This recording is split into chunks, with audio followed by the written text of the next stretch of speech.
Bismillah. Innal hamdalillah nahmaduhu wa nasta'inuhu wa nastaghfiruh wa na'udzu billahi min shururi anfusina wa min sayyiati a'malina. May yahdihillahu fala mudhillalah wa may yudlil fala hadiyalah. Wa ashhadu an la ilaha illallah wahdahu la syarikalah. Wa ashhadu anna Muhammadan abduhu wa rasuluh, amma ba'd. Alhamdulillah, pada kesempatan petang ini ba'dal maghrib, hari Sabtu malam Ahad 4 dari bulan Mei 2024 bertepatan dengan malam ke-24 dari bulan Syawal 1445 Hijriah. Kita lanjutkan kajian daurah Imam Muqbil Al-Wadi'i secara online dari pembahasan kitab Al-Akhbarus Shahihah fi sifati ru'yatillah fil akhirah. Kumpulan dari hadis-hadis yang sahih tentang pembahasan sifat melihat Allah Jalla wa'ala di hari akhirah. Maka di pelajaran yang lalu, di sesi yang ke-6, kita telah masuk kepada bab yang pertama. Di mana bab yang pertama disebutkan oleh penulis, Al-Babul Awal, Al-Muslimuna yarawna Rabbahum fi arasati yaumil qiyamah.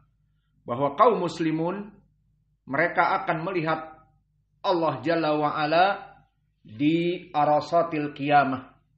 Dan telah kita bahas makna arasatil qiyamah adalah di tempat yang luas, di tempat yang lama, antara kaum muslimin yang mana pada saat itu dibangkitkan dan ditimbang amalan-amalannya dan dibagikan raport, dan di antara mereka ada yang masuk kepada telaga Nabi. Kemudian setelah itu mereka disuruh untuk menyeberang dari Sirat. Maka ini dinamakan dengan arasat al-qiyamah. Dan pada saat itu kaum muslimin akan melihat wajah Allah Jalla wa'ala. Lalu mana pendalilannya? Beristidlal penulis dengan ayat di surat Al-Mutaffifin, di mana Allah berfirman, "Kalla innahum ar-rabbihim yawma idzin lamahjubun." Ini qiraah Hafs an Asim. Adapun qiraah dari Abu Ja'far dan Ibnu Katsir, "Kalla innahum an rabbihim yawma idzin lamahjubun." Atau kita sambung, "Kalla innahumu an rabbihimu yawma idzin lamahjubun." Kalla innahumu an rabbihimu yawma idzin lamahjubun. Maka makna dari ayat ini, maka awas, sesungguhnya mereka orang-orang kafir musyrik, dari pandangan Allah mereka itu lamahjubun, pasti akan ditutupi. Lalu mana wajah pendalilan? Wajah pendalilan dengan mafhum al-mukhalafah. Dari mana? Dari ucapan salaf kita, Imam Asy-Syafi'i. Di mana Imam Asy-Syafi'i mengatakan setelah membaca ayat ini, dalalatun ala anna awliya'ahu yarawnahu yaumal qiyamah bi absari wujuhihim. Maka ayat ini menjadi pendalilan dari mafhum al-mukhalafah, bahwa di saat kelompok kufar dan musyrikin ditutupi oleh Allah dari memandang wajah Allah, maka kebalikannya kaum muslimin akan melihat wajah Allah. Maka ini pendalilan dari Al-Quran yang disebutkan oleh penulis, yang mana di sini diberikan tafsir dari salaf dan sanad kepada Imam Asy-Syafi'i telah dibahas juga, sanad yang sahih. Dan sekarang kita masuk kepada pendalilan ahadis. Maka hadis yang pertama berkata penulis, qala al-Imamul Bukhari Muhammad bin Ismail rahimahullah, haddatsana Abdah ibnu Abdullah, haddatsana Husain al-Ju'fi, an Zaidah, haddatsana Bayan ibnu Bishr, an Qais ibni Abi Hazim, haddatsana Jarir. Qala kharaja alaina Rasulullah sallallahu alaihi wa ala alihi wasallam lailatal badri. Faqala innakum satarawna rabbakum yaumal qiyamah kama tarawna hadza la tudamuna fi ru'yatihi. Muttafaqun alaih. Maka langsung kita bahas hadis ini. Maka di dalam hadis ini hadis yang pertama yang disebutkan oleh penulis di dalam matan. Dalam pembahasan bab yang pertama, bahwa kaum muslimin akan melihat Allah di arasatil qiyamah. Maka setelah beristidlal penulis dengan Al-Quran, ditambah plus dari tafsir salaf, maka penulis mulai masuk sekarang kepada hadis. Dan hadis yang pertama hadis yang muttafaqun alaih, dikeluarkan oleh Imam Al-Bukhari di Kitab Tauhid dan dikeluarkan oleh Imam Muslim di Kitabihi Al-Iman. Yang mana madar dari hadis ini yang dikeluarkan oleh Imam Al-Bukhari dan Muslim, keduanya bertumpu kepada Qais ibnu Abi Hazim an Jarir marfu'an. Dan wajah pendalilannya nanti akan kita bahas, innakum satarawna rabbakum yaumal qiyamah, bahwa kalian akan melihat Rabb kalian di hari kiamat, di arasatil qiyamah. Ini wajah pendalilan. Dan sekarang kita masuk kepada hadis, kita bahas rijalnya satu persatu. Berkata penulis, qala al-Imamul Bukhari, berkata al-Imam Al-Bukhari. Maka siapa Al-Bukhari? Al-Bukhari, dia adalah Abu Abdullah Muhammad ibnu Ismail ibni Ibrahim ibni Al-Mughirah ibni Bardizbah Al-Bukhari Al-Ju'fi. Maka dia dilahirkan 194 Hijriah dan meninggal 256 Hijriah. Maka dia hidup di Tobaqoh yang ke-11. Apa itu Tobaqoh yang ke-11? Tobaqoh al-wusta, dari mereka orang-orang yang mengambil dari itba at-tabi'in. Maka kelompok Imam Al-Bukhari di Tobaqoh yang ke-11 itu sudah bukan lagi as-salaf. Seperti sahabat, tabi'in, itba'ut tabi'in, mereka dikatakan salaf. Maka Imam Al-Bukhari sudah bukan dari kelompok Qurun al-Mufaddalah yang 3, yang merupakan sahabat, tabi'in dan itba'ut tabi'in. Maka Imam Al-Bukhari bukan masuk kepada Qurun al-Mufaddalah.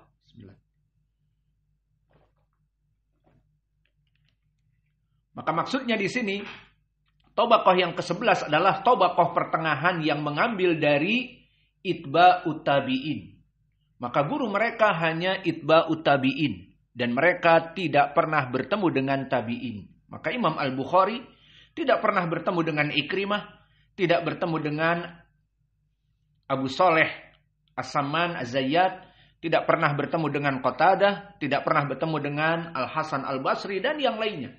Karena Imam Al-Bukhari itu sendiri di Tobaqoh yang ke-11, dia dari kelompok pertengahan dari orang-orang yang mengambil dari itba at-tabi'in. Adapun kedudukan beliau dari segi jarhi wa ta'dil, maka beliau adalah imamud dunya. Dia imam muhaddisnya dunia, maka dia di atas derajat siqah. Maka dia dari Tobaqoh yang pertama dari segi hafalan dan jarh wa ta'dil di dalam ilmu hadis. Maka dia di atas derajat siqah dan dia imamud dunya. Seperti pengakuan dari murid-muridnya. Siapa muridnya? Di antaranya Abu Isa At-Tirmidzi, murid beliau, penulis Sahih ataupun Jami' At-Tirmidzi. Maka dikatakan oleh Imam At-Tirmidzi, walam ara ahadan bil Iraq wala bi Khurasan fi ma'nal ilal wa tarikh wa ma'rifatil asanid a'lam min Muhammad ibn Ismail ay al-Bukhari. Maka ucapan Imam Abu Isa At-Tirmidzi dinukilkan oleh Al-Khatib Al-Baghdadi di Tarikh Baghdad yang maknanya, aku tidak pernah mendapati di Irak ataupun di Khurasan. Maka kalimat Irak adalah negeri Irak sekarang. Kalimat Khurasan adalah Furs, Persia di zaman dulu. Masuk sekarang Iran dan yang seterusnya dari negara-negara Rusia sebagian. Maka ini makna dari Khurasan, negara Iran dan yang seterusnya. Yang mana sekarang hanya Iran yang kecil, tetapi Khurasan maknanya adalah kerajaan Persia yang dulu dan masuk kepadanya Iran. Maka aku tidak pernah mendapati di Irak dan di Khurasan, Iran sekarang, orang yang lebih pandai daripada penyakit hadis dan tentang permasalahan tarikh, sejarah hadis dan pengetahuan kepada sanad, kecuali orang ini Imam Al-Bukhari Muhammad ibn Ismail. Dan begitu pun berkata muridnya Ahmad ibn Shu'aib, siapa? An-Nasai. Thiqatun ma'mun sahibu hadis kaisun. Maka disebutkan bahwa Al-Bukhari thiqatun ma'mun, dia thiqah dan dipercaya hadisnya. Dan dia sahibu hadis kais, orang yang sangat cerdas ataupun di zaman now disebut cendekiawan. Maka dia termasuk orang yang abqari, bahasa Arabnya. Orang yang cerdas, cendekiawan. Dan bahkan Imam Muslim di saat datang gurunya Imam Al-Bukhari, maka bertemulah Muslim kepada gurunya yang agung. Faqabbala baina ainaihi wa qala da'ni hatta uqabbil rijlaik ya ustad al-ustadin wa sayyidil muhaddithin wa tabibil hadis fil ilal. Maka di saat datang Imam Al-Bukhari ke Naisabur, maka Imam Muslim dari muridnya yang paling cerdas dan membuat kitab Sahih Muslim, maka dia meminta izin, wahai guruku Imam Al-Bukhari, izinkan aku untuk mencium keningmu dan mencium lututmu, wahai Ustadz Al-Ustadin. Maka di sini jamak dari Ustadz bukan asatidah, tetapi al-ustadhin. Dijadikan dengan jamak mudzakkar as-salim. Al-ustadun, al-ustadhin. Namun bagi yang mengatakan al-asatidah tidak ada mane. Maka berkata Imam Muslim, wahai ustadznya para ustadz dan the Lord of the Muhaddithin, Sayyidul Muhaddithin, dan Tabibul Hadis, dan wahai dokter dari hadis di ilmi penyakit hadis. Maka ini pujian Imam Muslim dan dia mencium keningnya dan minta izin untuk mencium lututnya. Dan berkata Imam Ibn Huzaimah, ma ra'aitu tahta adimis sama a'lam bi hadis Rasulillah wala ahfad lahu minal Bukhari. Berkata Ibn Huzaimah, penulis dari Sahih Ibn Huzaimah, bahwa aku tidak pernah mendapati di kolong jagat ini seseorang yang lebih mengetahui hadis daripada Imam Al-Bukhari. Ini pengakuan dari murid-muridnya. Lalu pengakuan dari guru-gurunya. Maka dari gurunya diantaranya Imam Ahmad, termasuk dari gurunya. Dan sering Imam Al-Bukhari meriwayatkan dari gurunya Imam Ahmad di sahihnya. Maka Imam Ahmad di Tabaqah yang ke-10 termasuk dari masyayikh Imam Al-Bukhari. Apa kata Imam Al-Bukhari? Apa kata Imam Ahmad kepada muridnya Al-Bukhari? Intahal hifdz ila arba'ah min ahli Khurasan. Abu Zur'ah Ar-Razi, Muhammad ibn Ismail Al-Bukhari, wa Abdullah ibn Abdurrahman As-Samarqandi, wal Hasan ibn Suja Al-Balkhi. Ma akhrajat Khurasan mithli Muhammad ibn Ismail Al-Bukhari. Maka berkata Imam Ahmad bahwa 4 orang di zamannya dia, Imam Ahmad, dari para penghafal yang sangat kuat. Di antaranya Abu Zur'ah dan Imam Al-Bukhari. Dan Abdullah bin Abdurrahman As-Samarqandi dan Al-Hasan ibn Suja'. Dan tidak mengeluarkan di negeri Khurasan sesuai dengan Muhammad ibn Ismail Al-Bukhari. Maka negerinya Imam Al-Bukhari, Bukhara, disebutkan dengan Khurasan oleh Imam Ahmad. Karena memang pada zaman itu Khurasan masuk kepada kerajaan besar Persia. Dan mereka banyak jajahannya sehingga Al-Bukhara yang sekarang Rusia itu dulu masuk kepada Khurasan. Maka Khurasan dulu sangat luas dan sekarang hanya negara Iran saja. Ini ucapan gurunya Imam Ahmad. Dan juga dari gurunya Ishaq ibn Rahawayh. Dan Ishaq ibn Rahawayh dari Khurasan. Maka dia mengatakan, ya ma'syara ashabil hadis, ungduru ila hadas syab, waktubu anhu. Fa'innahu law kana fi zamanil Hasan ibni Abil Hasan la yuhtaju ilaihi nas li ma'rifatihi bil hadis wa fikhihi. Maka dikatakan oleh Imam Ishaq ibn Rahawayh yang merupakan dia qarin Imam Ahmad dan gurunya Imam Al-Bukhari, wahai para pemuda, lihatlah kepada pemuda ini, yakni Imam Al-Bukhari. Waktubu anhu, maka tulislah dari dia hadis-hadis yang ada padanya. Dan begitupun dari gurunya Imam Ad-Darimi yang membuat kitab Sunan Ad-Darimi. Qad ra'aitul ulama bil haramain wal Hijaz wasyam wal Iraqain. Fama ra'aitu fihim ajma min Abi Abdullah Muhammad ibn Ismail Al-Bukhari. Maka berkata Imam Ad-Darimi, seorang muhaddis yang banyak sekali perjalanannya menuntut ilmu, dia katakan, aku telah menuntut ilmu ke berbagai negeri, bil haramain, di Mekah dan Madinah, dari Hijaz. Asyam juga telah menuntut ilmu di Syam, di Suriah sekarang. Wal Iraqain, dan yang diinginkan al-Iraqain yaitu maknanya adalah al-Iraq dan juga masuk kepadanya Al-Khurasan, Iraqain. Maka tidak aku dapati orang secerdas dari Imam Al-Bukhari. Dan begitupun dari gurunya Muhammad ibnu Bashar, siapa? Bundar. Memuji Imam Al-Bukhari, dikatakan hufadud dunya arba'ah. Abu Zur'ah Ar-Razi, wa Muslim ibn Al-Hajjaj, wa Abdullah ibn Abdurrahman Ad-Darimi, bi Samarqand, wa Muhammad ibn Ismail bi Bukhara. Maka menurut pendapat Muhammad ibn Bashar Bundar, bahwa imam penghafal hadis di zamannya Abu Zur'ah di Rai, dan Muslim di Naisabur, dan Ad-Darimi di Samarqand, dan Muhammad ibn Ismail Al-Bukhari di Bukhara. Dan begitupun dari gurunya Amr ibn Ali Al-Fallas mengatakan, hadis la ya'rifuhu Muhammad ibn Ismail laisa bihadis. Maka jika ada hadis yang ditanyakan kepada Imam Al-Bukhari dan Imam Al-Bukhari diam ataupun tidak mengetahuinya, ketahuilah itu bukan hadis. Bismillah.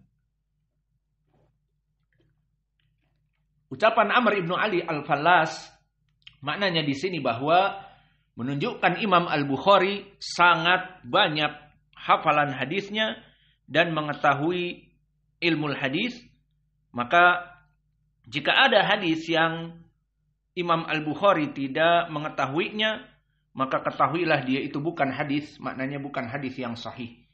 Maka inilah dari ucapan para ulama, baik guru Imam Al-Bukhari dan murid-muridnya, semuanya memuji keadaan imam yang agung ini. Kemudian meriwayatkan dari gurunya, hadatsana Abdah Ibnu Abdillah.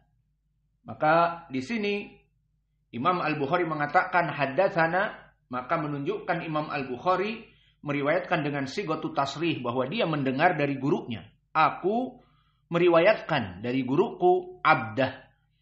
Dan Abdah di sini As-Saffar Al-Basri, yang mana dia hidup di Tabaqah yang ke-11. Maka dia seperti Imam Al-Bukhari derajatnya. Maka di sini menjadi pendalilan bahwa Imam Al-Bukhari kadang-kadang meriwayatkan dari gurunya yang sezaman dengannya. Dan ini contohnya. Dan di sini dia meriwayatkan dari Abdah, dan Abdah dalam keadaan sikoh. Disikohkan oleh An-Nasai dan berkata Ad-Daraqutni wa qala al-Hakim Ad-Daraqutni sikoh. Maka Imam Ad-Daraqutni di Su'alat Hakim, Al-Hakim dikatakan bahwa Abdah ini sikoh. Maka inilah guru Imam Al-Bukhari yang sikoh. Dan dia meriwayatkan haddatsana Husain Al-Ju'fi. Maka dia adalah Al-Husain ibni Ali ibni Al-Walid Al-Ju'fi Al-Kufi. Maka dia dari Kufah. Dan dia hidup di Tobaqah yang ke-9. Dan Tobaqah yang ke-9 seperti Tobaqah As-Sughra dari Itba'ut Tabi'in. Dan dia dari segi ilmil hadis imam arfa' minasikoh. Seperti berkata Abdurrahman ibnu Mahdi, ma ra'aitu atqan min Husain al-Ju'fi. Aku tidak pernah melihat orang yang sangat mutkin dari hadis dari Husain al-Ju'fi. Dan berkata Imam Ahmad, ma ra'aitu afdal min Husain al-Ju'fi. Aku tidak pernah melihat orang yang lebih baik hadisnya dari Husain al-Ju'fi. Dan berkata Ibnu Abi Syaibah, bah thiqatun saduq. Maka maknanya bah adalah kalimat pujian yang mana dia adalah di atas derajat thiqah. Thiqatun saduq. Dan berkata Al-Hafidh di Takrib, thiqatun abidun. Maka Al-Hafidh di Takrib juga menyebutkan dia di atas derajat thiqah. Kemudian meriwayatkan dari An Zaidah. Dan Zaidah di sini Zaidah Ibnu Qudamah Ats-Tsaqafi. Dan dia hidup di Tobaqah yang ke-7. Dan Tobaqah yang ke-7 Tobaqah Al-Kubra dari Itba'ut Tabi'in. Maka hidup di zamannya seperti Syu'bah Ibnul Hajjaj, Malik Ibnu Anas, Sufyan Ats-Tsauri, Laits Ibnu Sa'ad, Mis'ar Ibnu Kidam, dan Abdurrahman Ibnu Amr Al-Auza'i, wa Ma'mar Ibnu Rashid Al-Azdi, dan yang lainnya. Dan kedudukan Zaidah di sini sikoh. Dan begitupun meriwayatkan haddatsana Bayan ibnu Bishr. Dan Bayan ibnu Bishr Al-Ahmasi, Abu Bishr Al-Kufi. Dan dia hidup di Tobaqah yang ke-5. Yang merupakan Tobaqat As-Sughra minat tabi'in. Maka dia hidup, Bayan ibnu Bishr ini sezaman dengan Al-A'mash, Sulaiman ibnu Mihran, dan juga Al-Hakam ibnu Utaibah, dan Ibrahim ibnu Maisarah At-Taifi. Semuanya hidup di Tobaqah yang ke-5. Dan derajat dari Bayan ibnu Bishr di atas derajat thiqah. Berkata Imam Ahmad dan Yahya ibnu Ma'in dan Abu Hatim dan An-Nasai mensikohkan rawi ini. Dan berkata Ya'qub ibnu Syaibah, thiqatun sabtun. Maka ini menunjukkan dia di atas derajat thiqah. An Qais ibni Abi Hazim. Dan ini madarus sanad dari riwayat Al-Bukhari dan Muslim.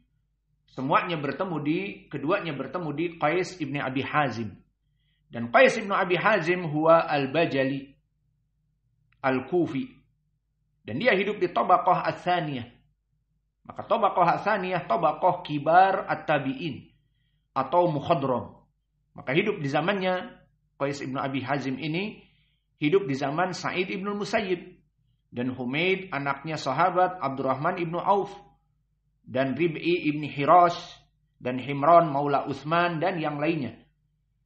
Maka dia kedudukannya Qais ibni Abi Hazim ini arfa' minas thiqah. Maka dikatakan oleh Yahya ibnu Ma'in awsaq minaz Zuhri. Bahwa dia lebih kuat daripada Imam Zuhri. Maka di sini menunjukkan dia di atas derajat thiqah. Dan juga dikatakan oleh Ismail ibni Abi Khalid, haddatsana Qais ibni Abi Hazim hadi al-istawanah, yakni annahu fi thiqah mithl al-istiwanah. Qala Ya'qub ibnu Syaibah mutqinu riwayah. Maka dia bagaikan al-istawanah. Dan makna al-istawanah mutqinun fi riwayah. Sangat kuat riwayatnya. Maka selesai dari rijal, dari sanad, dan berakhir dengan sahabat An Jarir. Maka Jarir di sini siapa? Jarir ibnu Abdullah al-Bajali as-Sahabi. Maka Jarir ibni Abdullah di sini telah terjadi ikhtilaf kapan masuk kepada Islam.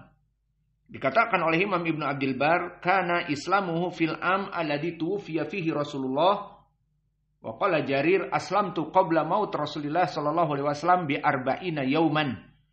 Maka dikatakan bahwa dia masuk Islam di tahun meninggalnya Nabi, dan dikatakan dia masuk Islam sebelum Nabi meninggal 40 hari. Dan dikatakan bahwa Islamnya Jarir kana qabla sanah asyar, sebelum tahun 10 Hijriah. Karena di situ ada riwayat di saat meninggalnya Najasyi bahwa Jarir berkata kepada Nabi, "Inna akhakum Najasyi qad mata, fastaghfiru lahu." Bahwa di saat meninggalnya Najasyi, Jarir datang kepada Nabi Muhammad dan mengatakan bahwa Raja Najasyi telah meninggal.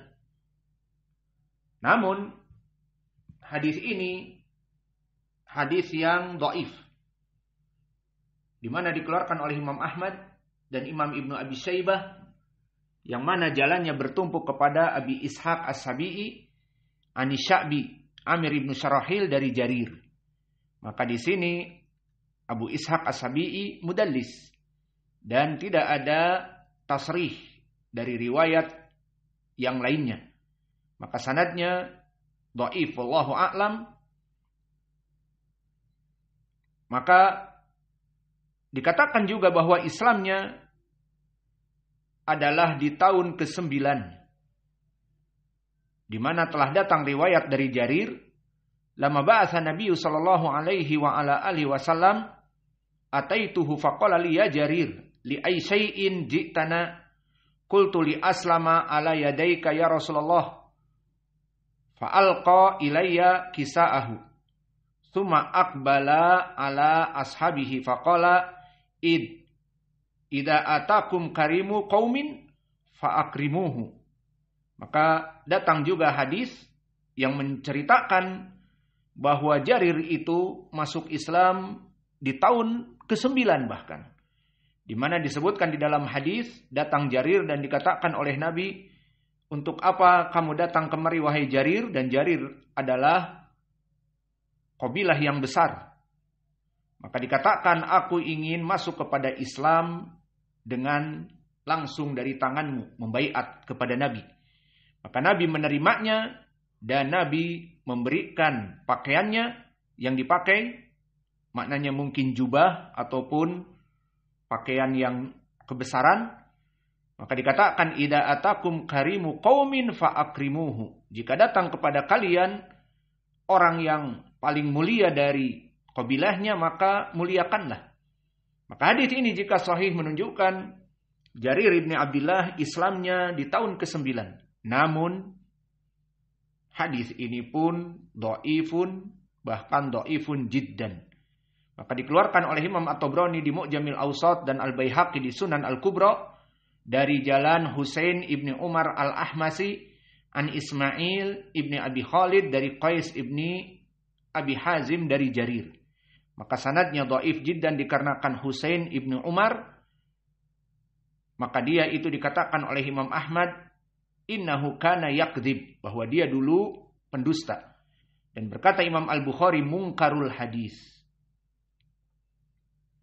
Maka hadis ini dhaifun jiddan.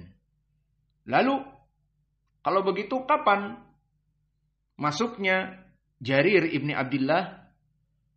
Maka telah datang fi sahihain an Jarir anna Nabiy sallallahu alaihi wasallam qala fi hajjatil wada' li Jarir istansitin nas faqala la tarji'u ba'di kufaron yadribu ba'dukum riqaba ba'din wa dhalika qabla mautihi bi aktsar min 80 yawman wa hadha alladhi aqrab ila dalil. Maka yang mendekati dari ucapan khilaf di kalangan para ulama kapan Jarir masuk kepada Islam, telah datang hadis yang muttafaqun alaih Masya Allah, hadisnya muttafaqun alaih. Di mana Nabi Muhammad di saat hajatil wada' pada Jarir, ansitin nas, wahai Jarir, diamkan manusia, biar aku berbicara. Maka Jarir mendiamkan kaum muslimin di sekitarnya. Nabi kemudian berceramah, yang ceramahnya ma'ruf, ceramah hajatul wada yang panjang. Maka poin pendalilannya, dia memerintahkan kepada Jarir untuk mendiamkan manusia. Maka oleh sebab itu, kapan terjadinya di sini? Sekitar 80 hari sebelum meninggalnya Nabi, dan ini wallahu a'lam yang mendekati kepada dalil. Maka dari 3 ucapan tadi, yang pertama bahwa Jarir masuk Islam tahun ke-10 atau tahun ke-9 atau di akhir sekali sebelum 40 hari Nabi meninggal. Ini 3 ucapan yang tidak ada dalil yang kuat. Maka yang mendekati kepada dalil hadis yang muttafaqun alaih tadi, bahwa di hajatil wada Nabi telah memerintahkan kepada Jarir, ansitin nas, wahai Jarir, suruh manusia untuk diam. Maka ini disebutkan oleh para ulama kapan? 80 hari sebelum meninggalnya Nabi, Jarir telah masuk Islam dan Nabi telah memerintahkan untuk mendiamkan manusia. Selesai dari kapan masuk Islamnya Jarir, maka Jarir jelas seorang sahabi. Adapun dari keutamaannya, maka Jarir adalah seorang sahabat yang sangat gagah berani dan bukan seorang yang pengecut, bahkan dia gagah berani. Maka dulu Nabi Muhammad sallallahu alaihi wasallam banyak sekali berperang dan Jarir mengikuti Nabi. Disebutkan dari Qais, dari Jarir, bahwa Nabi Muhammad sallallahu alaihi wasallam di dalam peperangan, maka dia, Jarir ibni Abdullah, adalah sahabat yang gagah berani.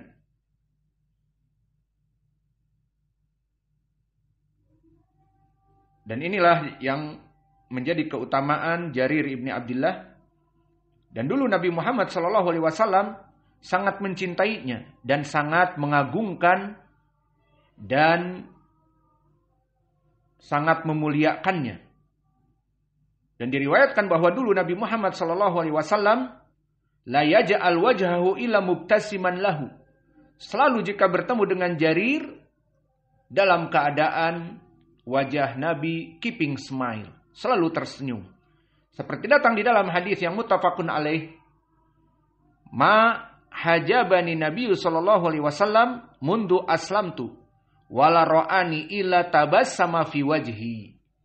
Bahwa dikatakan di waktu yang pendek sekitar 80 hari Jarir itu masuk Islam dan bertemu dengan Nabi. Jarir dengan bangga mengatakan, Nabi tidak pernah menutupi dirinya dariku selama aku masuk Islam. Maka jika ada di majelis, Nabi tidak pernah menutupi dirinya dari Jarir. Dan tidak pernah dia memandangku kecuali tersenyum kepadaku. Lihat bagaimana akhlak Nabi yang mulia kepada para sahabatnya. Wa basyarahu Rasulullah sallallahu alaihi wasallam bi annahu rajulun fihi khair. Dan bahkan dari keutamaan Jarir, bahwa Nabi telah memberikan ucapan bahwa Jarir ini adalah seorang sahabat yang mempunyai kebaikan.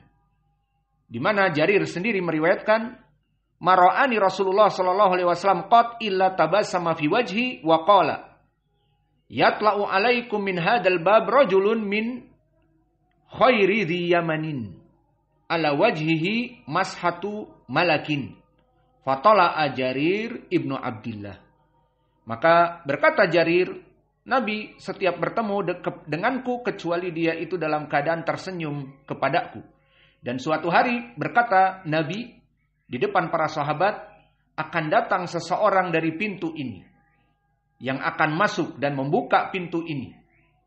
maka orang itu dari orang yang baik. Maka fatala Jarir ibni Abdillah. Maka di saat itu ternyata yang membuka pintu adalah Jarir ibni Abdillah. Maka hadis ini hadis yang diriwayatkan oleh Imam Al-Humaidi. Haddatsana Sufyan, haddatsana Ismail ibni Abi Khalid dari Qais dari Jarir. Maka hadis ini hadis yang sahih. Dan di sini yang menjadi poin pendalilan adalah disebutkan oleh Nabi akan datang seseorang yang mulia dan baik dari pintu ini dan keluarlah Jarir ibni Abdillah. Maka ini pendalilan dari keutamaan Jarir ibni Abdillah. Dan selesai dari pembahasan sahabat Jarir ibni Abdillah. Dan sekarang kita masuk kepada hadis.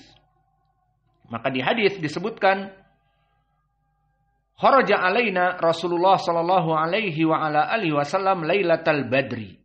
Bahwa Nabi keluar kepada kami dohirnya di malam hari, karena di sini Lailatul Badri, bulan full moon, bulan purnama. Maka bukan di siang hari ataupun di sore hari. Faqala innakum satarawna rabbakum yaumal qiyamah kama tarawna hadza. La tudamuna fi ru'yatihi. Maka kalian pasti akan melihat Rabb kalian di hari kiamat kelak. Ini poin pendalilan penulis bahwa akan melihat Allah Jalla wa'ala di hari kiamat. Kama tarawna hada. Dan kalian akan melihat Allah seperti melihat ini. Menunjukkan kepada rembulan yang full moon. La tudamuna fi ru'yatihi. Dan kalian tidak berdesak-desakan di saat melihat rembulan tersebut. Maka ini makna secara tekstual dari hadis ini. Maka ucapan Nabi kita, innakum satarawna rabbakum yaumal qiyamah. Ini poin pendalilannya. Bahwa kalian akan melihat Rabb kalian di hari kiamat, di arasatil kiamat. Dan ini wajah pendalilannya sangat jelas. Dan ucapan innakum satarawna. Maka kalimat satarawna sin yang masuk kepada tarawna dinamakan harfu tanfis. Maka di sini sin ini menunjukkan bahwa tarawna fi'lun mudhari'. Karena tidaklah fi'lun mudhari' kecuali dimasuki sin at-tanfis. Lalu ma makna sin at-tanfis? Satarawna, asal kalimat tarawna masuk kepadanya sin menjadi satarawna. Dinamakan sin at-tanfis ay at-tawsi', yang maknanya waktunya melebar. Maksudnya adalah future tense, di waktu yang akan datang. Maka huruf ini menjadikan fi'lun mudhari' dari waktu yang datang ataupun dari waktu yang sekarang menjadi harfu tanfis, menjadi di akan datang. Satarawna, maka kalian akan melihat Rabb kalian. Maknanya kapan? Di hari akhirat kelak. Dan dinamakan juga sin tanfis dengan harf istiqbal, yang menunjukkan waktu yang akan datang. Dan kalimat innakum satarawna rabbakum, kalian akan melihat Rabb kalian yaumal qiyamah, maka di sini dalil melihat Allah Jalla wa Ala adalah di hari kiamat kelak.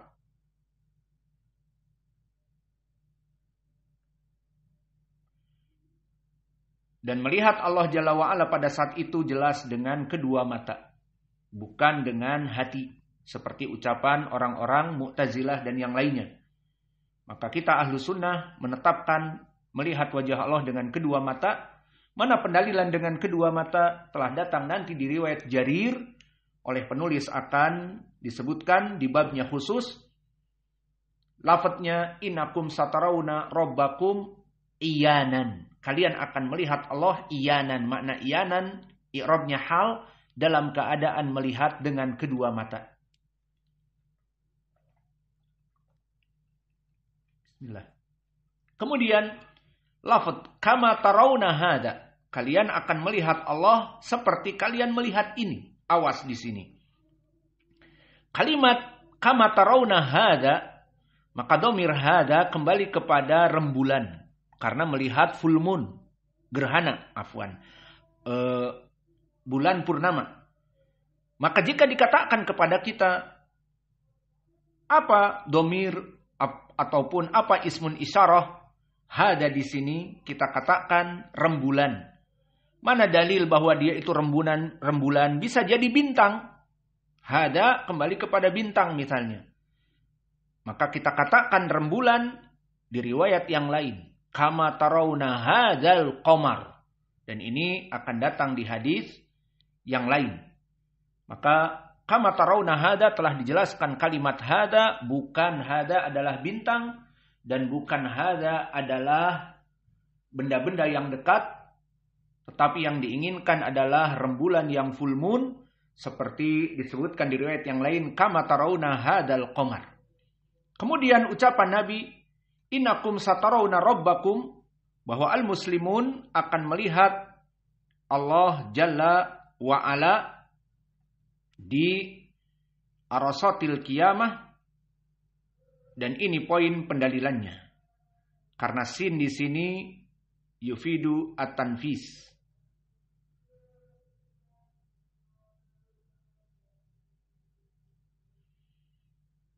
Adapun muttafaqun alaih maknanya adalah seperti disebutkan oleh para ulama, di antaranya Al-Iraqi, yang diinginkan muttafaqun alaih ma akhrajahul Bukhari wa Muslim wa huwa alladhi yu'abbiru anhu ahlul hadis biqaulihi muttafaqun alaih. Maka kata Imam Al-Iraqi, ucapan para ulama jika mengatakan muttafaqun alaih maknanya apa-apa yang dikeluarkan oleh Imam Al-Bukhari dan Muslim. Dan ini yang disebutkan juga oleh Ibnu Shalah di kitab Al-Muqaddimahnya.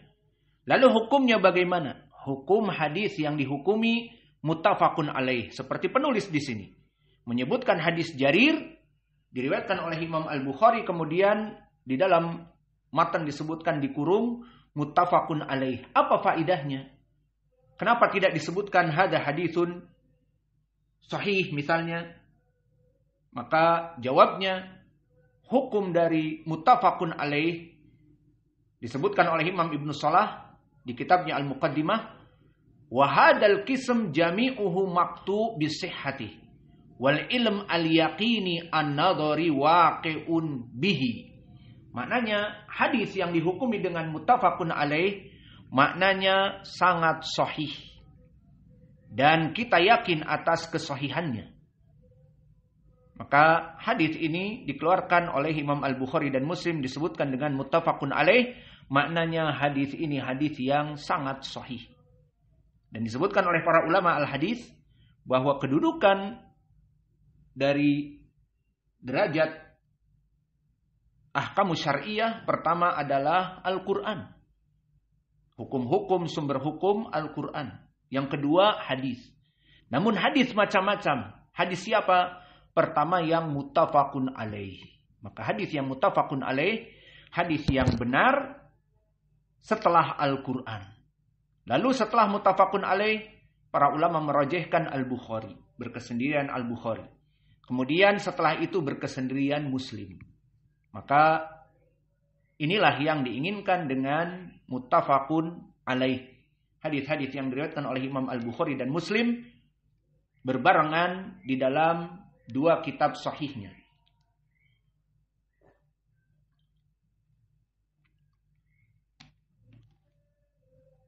Maka inilah hadis yang pertama yang telah kita sebutkan. Maka selesai dari hadis yang pertama. Adapun hadis yang berikutnya, hadis yang semakna dengan hadis yang pertama, namun disebutkan di sini oleh penulis dikarenakan riwayat yang lain dari Abi Hurairah. Maka karena masih ada waktu,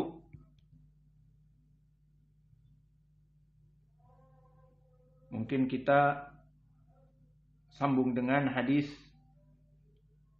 yang berikutnya, atau kita cukupkan karena hadisnya panjang dan di sini sudah adzan Isya, maka mungkin kita cukupkan Wa naktafi ila huna wa jazakumullahu khaira wa barakallahu fi ilmikum. Subhanakallahumma bihamdika asyhadu an la ilaha illa anta astaghfiruka wa atubu ilaik. Insyaallah besok pagi hari Ahad kita akan memberikan pelajaran. Maka siap-siap ba'dal fajar besok kita akan belajar juga. Allahi wafiqukum. Semoga Allah memberikan kepada kita ilmu yang bermanfaat dan bisa mengamalkannya dan mengimaninya dan menjadi penyeru dakwah kepada Allah di jalan Allah dengan ikhlas, dan Allah memberikan kepada kita as-sabat kepada as-sunnah dan mematikan kita dalam keadaan Islam dan ahli sunnah. Wa jazakumullahu khaira wa barakallahu fi ilmikum.